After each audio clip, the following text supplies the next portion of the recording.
Hello, everyone, and welcome to Locked On Flames. Today, we are going to recap the 7 out of 8 points that the Flames snatched on their road trip before the holiday break, and of course, what this means now that they're in 4th place in the Pacific Division with 39 points ahead of their biggest rivals, the Edmonton Oilers. You're Locked On Flames, your daily podcast on the Calgary Flames. Part of the Locked On Podcast Network, your team every day.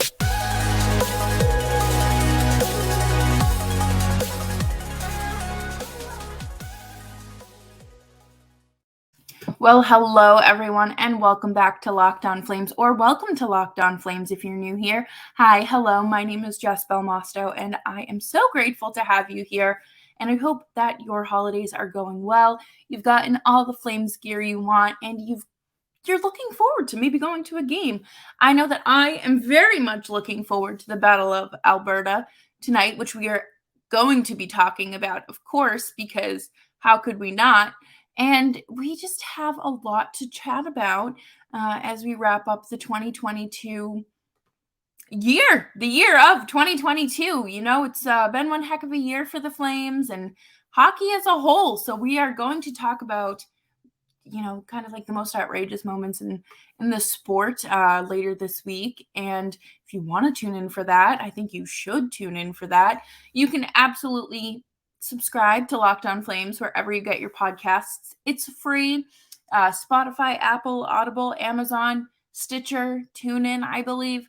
We're here for you on whatever platform you choose, and of course YouTube as well. So thank you all for hanging out. And remember, it's free to leave a nice little review. It's free to rate the show, and I appreciate it. So there were definitely things that the Flames needed to do ahead of this road trip. Number one was win. They needed to prepare themselves to win. We talked a lot about this last week, especially the episode with Nick Zararis, and we're going to be kind of calling back to that episode a little bit, not too much, but just kind of with added context, of course. And it was great to see this team win and at least force overtime when necessary and still snatch those points. Because if there was one thing this team did need, it was a cushion. And they needed to cushion these points and turn them into something more. They needed, you know, easy wins, or, you know, even if it's an overtime loss, you're still walking away with a point. Not only were these kind of subpar teams, these are also teams in your division. So you know, it's not just a 2-point game, it's a 4-point game, because it's 2 points for you on the line, but then at the same time, there's also 2 points on the line for your division rival. And, you know, if you fall further and further behind, there's no way of even catching a wild card spot. But good news is the Flames are currently sitting in 4th, ahead of the Edmonton Oilers with 39 points. And it's nice to kind of see them in a competitive spot again. I mean, this is definitely something that isn't smooth sailing. If anything, it's the opposite. It is going to be an uphill battle. And I think that that's okay, because I do think this team needs to build upon grit and grittiness. And just, I don't want to call them underdogs, because you look at that roster on paper and they're not underdogs. But I do want to say that they have to work for these points. It's not as easy as last year, and that's okay, because working for something is good and it builds character. But right now, the Minnesota Wild currently have that top wild card spot with 40 points, so they're not too far out of that wild card picture here in the West. And the thing about the Wild is that I don't think they know if they're good at hockey or not. And that's okay, because you know what? I feel like they never have this defining moment in their season where they're like, we're good.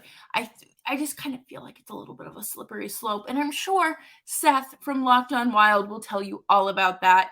And I think that there are absolutely things that need to improve for the Flames if they even want to take a sniff at the playoffs or a wild card spot. I think that, we haven't turned that corner. We talk about it every week here. Like, we're still waiting for them to, turn the page, to turn that corner, to all get on the same line, in the same paragraph, the same book, the same word. Like, to me, I think the players are more on the same level right now than what the coach has in mind. And that happens. We see it all the time in hockey. I'm not saying Darryl Sutter is going to blow this team up at the deadline, but I definitely think that there has to be changes.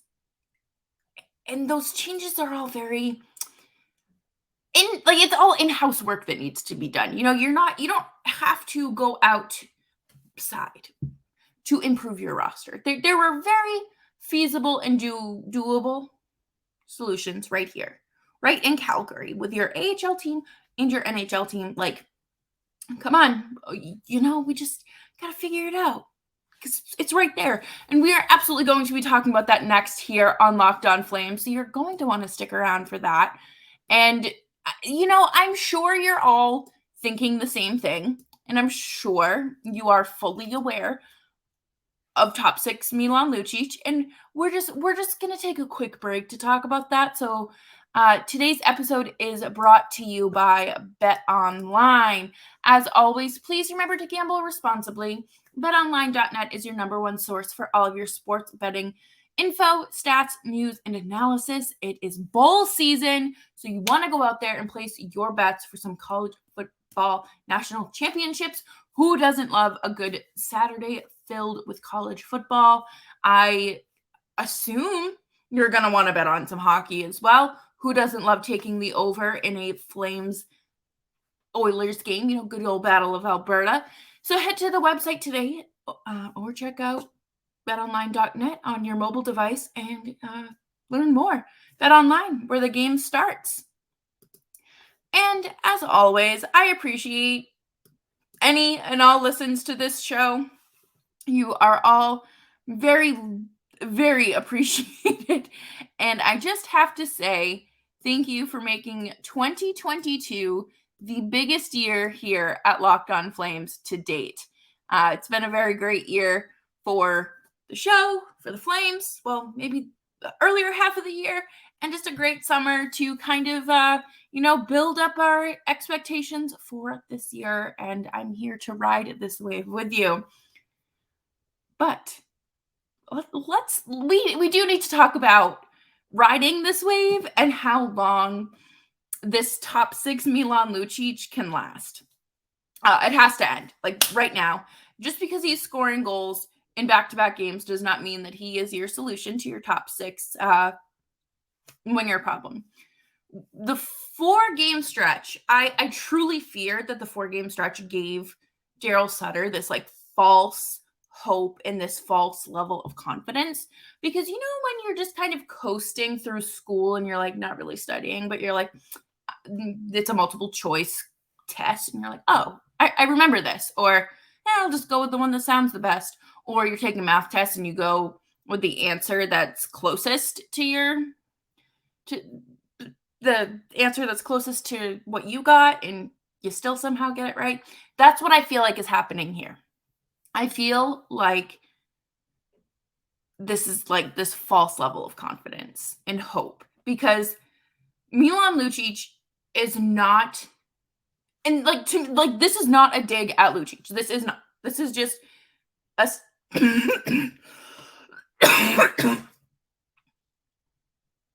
this is not a dig at Milan Lucic. This is more so just the state of the game and the truth. Milan Lucic cannot be a top six winger on a competitive team because of the speed of the game and how heavy you rely on your top six, because you're not out there just doing cardio minutes, Adam Ruzicka, has 20 points in 25 games. The answer is right here, Darryl Sutter. The answer is right here. And I want to remind you all that Matthew Phillips is still up with the team.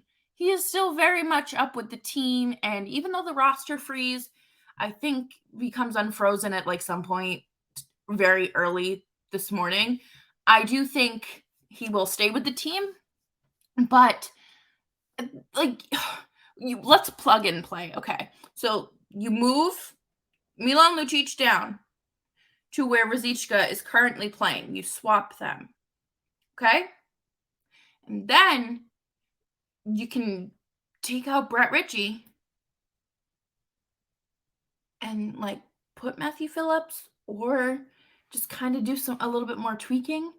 And if you're not sure on playing Matthew Phillips, at least swap Lucic and Ruzicka.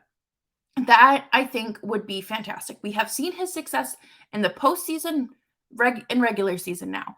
Give him a chance, because the answer is in-house before we start expanding and looking elsewhere, okay?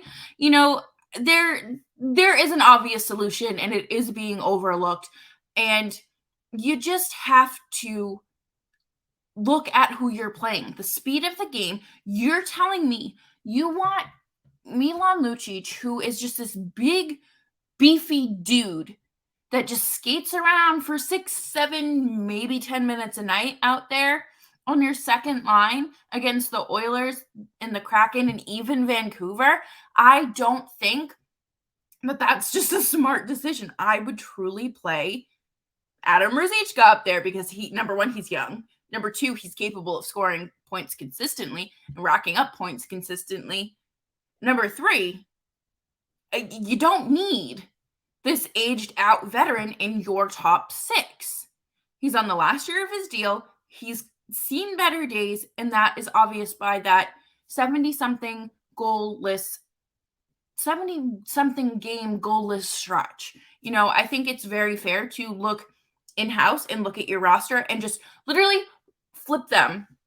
And if someone else is giving you a hard time, not like personally a hard time, but like in the roster, I think you could absolutely get away with moving Matthew Phillips and slotting him in, even on, I don't think the third line, because that third line of Backlund, Coleman, and Mangiapane against the Oilers is just chef's kiss.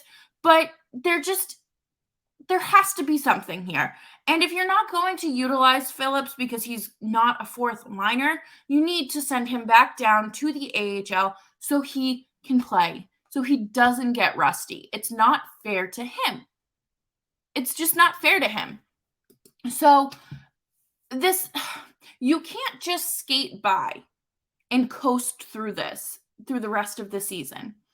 The Pacific Division has gotten a little bit more competitive, a little bit more exciting to watch, and I don't think it's necessary to have Milan Lucic in your top six even after that success, because the goals weren't just coming from him. Yeah, they were coming from your secondary scoring and like your defenseman in Michael Stone, but we need to just figure something out here and not rely on Milan Lucic as heavily as Darryl Sutter appears to be. And that's the other thing. You're playing faster teams. This team is not fast. This team will have circles skated around them. Anyone can do it. This team needs another bag skate practice, because I do not understand. Sometimes don't understand their conditioning. They're in a much better shape than they were a few years ago. I will say that. But they are slow. They are slow. You know what they need? Fast, young players. Do you know what they could do? They could absolutely have a fourth line with Brett Ritchie, Trevor Lewis, and Matthew Phillips. Even taking Trevor Lewis out and slotting in, again, Kevin Rooney. I'm sorry, Kevin Rooney is faster than Milan Lucic. Kevin Rooney can play on the power play, but you know what? There's no opportunity for these players to grow. And if you're not going to move Ruzicka up, play him on the fourth line, the cardio line, with Phillips and, Trevor Lewis as center, like just, or Kevin Rooney, just do something to speed that line up, because it is not, they talk about the depth of this team, and it's not all around right now. It's not something that is truly there. And I do also just want to briefly touch upon Rasmus Anderson. Okay, this is not a dig at Rasmus Anderson. I want to completely clarify that, because I think that he is fantastic. He is one of the best players on the Flames and has done fantastic this season. But what used to be Gaudreau or Tkachuk being clutch, Rasmus Anderson has been as clutch as one can be. That's fantastic. And yes, offensive defensemen are great. Maybe throw them in the Norris conversation. I don't know. But you look at this lineup and you see names like Kadri, Huberdeau, and even Toffoli, whose song is Holding Out for a Hero. And there has to be a hero in that extra hockey. I don't think all of this should be relying on Rasmus Anderson. I think that, of course, Andrew Mangiapane, I love you to pieces. Do I think you always look like you need some dry shampoo? Yes, I mean that endearingly. You could just have whatever. But you have regressed, my friend. There has been serious regression in your play. I say this as if he's listening or watching, but Andrew Mangiapane we have seen significant regression in Andrew Mangiapane. He's always been someone who scores on the road, and that's where he racked up most of his goals last year. Where are they? Where are they? Because I'm not seeing it, and that makes me sad. We all need some more Mangiapane in our life. We all need some more primary scoring. Toffoli, Kadri, that middle line, that middle six. Can you come alive just a little bit? Can we figure something out where we take Lucic out of the lineup? Again, let Matthew Phillips play. And you know what?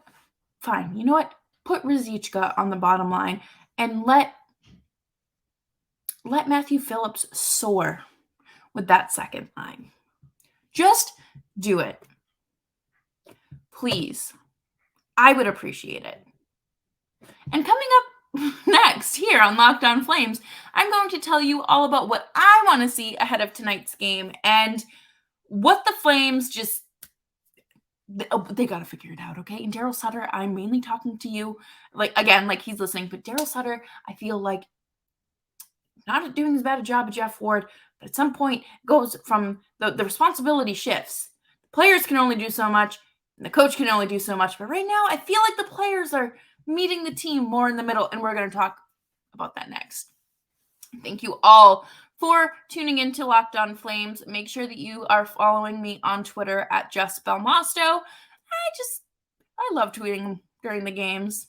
Completely normal, rational reactions from yours truly. The Battle of Alberta is always a fun and competitive game. I think that this is, if you're into sports betting, this is the time to place a bet, easy money, on the over. Because you are never, I'm saying this, I'm recording this 24 hours in advance, knock on wood, but you are rarely ever going to have a 2-1 Edmonton versus Flames game. You're never going to see that. You are never going to see a low-scoring Battle of Alberta, because that's just how it goes. For whatever reasons, the goaltenders just go burr, there's just a complete breakdown in goaltending on both sides. I mean, yes, it's not Mike Smith anymore, but Jack Campbell and Stuart Skinner have both done their best Mike Smith impressions. Dan Vladar and Jacob Markstrom get eaten alive. But I'm going to say something slightly controversial here. Start Vladar tonight. We don't have to risk Jacob Markstrom's confidence. Vladar has won against Edmonton. I just think that would be neat. Yes, his save percentage was like 880 something, 870 something, but they still won. And that's okay, because a win is a win. A win is a win. But I don't think it's worth, again, risking the 4 points. Yes, it is 2 points on each side, but it's 4 because the Oilers are, like, they're in your division. We've talked about this. But Mangiapane, Backlund, and Coleman have to start against the McDavid line. There's no reason why they shouldn't. This was the recipe for success in the playoffs. And guess what? We didn't learn that until like game 4 of a 5-game series. No, we knew that, but it just wasn't put on the ice by the man that makes the decisions. So, I do really think that with a defensive-minded line, you can get them. You can pin them in the corners. You can do whatever it takes to squeeze Edmonton out of the puck. You can squeeze the puck out of them. That sounded like that was funny. But no, there's absolutely ways that the Flames can outplay Edmonton. We've seen it before. Dump and chase. This team used to love a good dump and chase before they had any sort of identity, before they had any idea of a competent coach. All this team played was dump and chase. Yeah, the roster looks very different, but I don't think it takes a genius to learn how to play dump and chase. If you're not going to make adjustments and slide Lucic down, then you might as well have nothing. You don't have to start a goaltender. You are doing your team a disservice by starting an old and slow veteran in your top 6 when you're going up against one of the fastest, if not the fastest team in the league. You're ahead of the Oilers by 1 point right now. And again, you can't win the Stanley Cup in December, but you can lose it. You just had a break between these games, between this stretch. This is the first half of a back-to-back. Just go out there and get them. They are probably going to go out there and overthink this entire thing, which would not surprise me. But please, for the love of Chris Sutter, Blasty, the Pedestal, and Harvey the Hound, please go out there and play smart hockey. Do not overthink things. Do not make things more complicated than they need to be. Do not take so many penalties that you are just playing a game on the PK the entire time. That's another thing that needs improvement, the penalty kill. Chris Tanev cannot quarterback and lead and be the glue that holds your PK together. Kevin Rooney deserves a shot at the PK, but we know that he's probably just going to spend some time down with the Wranglers until something happens. But I am just very cautiously optimistic about this game against the Oilers. I don't think we need to go into this one with high expectations. Just know that there's probably going to be a lot of goals scored, and check out betonline.net for all you need. And thank you all for hanging out with me on Locked On Flames. I appreciate you. And I will be back later this week, or tomorrow really, with some of the wildest, chaotic moments in 2022 when it comes to professional hockey. And I will see you then. Bye-bye.